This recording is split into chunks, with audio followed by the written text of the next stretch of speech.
So this person left this comment on my recent YouTube post about being sure to still support small businesses and to make sure that they survive and thrive throughout this whole blackout movement for as long as it takes to, see that through. As you can see, this comment is mentioning that any small businesses that take on unethical attitudes are pretty much considered like the corporations or the big businesses. And I would agree. That's why I thought it would be good to do this follow-up, co-signing that sentiment.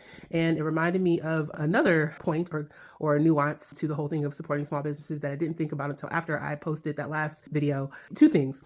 To this person's point, being careful about which small businesses you are supporting, because there's lots of small businesses out there who are supporting this administration, whose owners voted for this administration, who are racist, sexist, xenophobic, transphobic, homophobic, et cetera, et cetera, et cetera. And so being sure that you are not supporting those small businesses, because at that rate, you might as well be supporting the large corporations.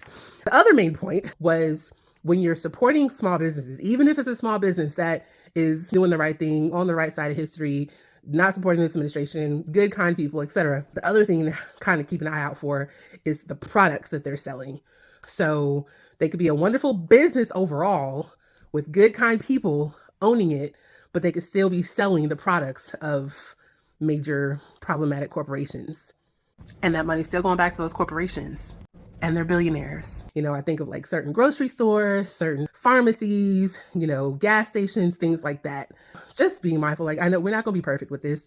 Nobody's asking for perfection. At least I'm not. Do the best that you can. But, certain things are obvious. So like, you go into this small business with the good people working there and owning it, and you right away see a household product, food product, cleaning product, whatever, that or suspect is a part of the problem in the greater scheme of things, whether you know for sure or there's a good chance that that's the case. That's just an example. Just kind of keeping your eyes peeled even when you go into small businesses, unless it's obviously, products that are locally made, or other small businesses in the area, or if it's a more reputable, ethical company, big or small, but ideally smaller. Those are kind of more the ways that we would want to try to support during this time as well. And when in doubt, Google is your friend. So is TikTok for now. So making sure we support small businesses, yes, but the right small businesses, not the ones that are also part of the problem and part of the machine making life in America and life in the world even harder and worse than it's already long been for many people.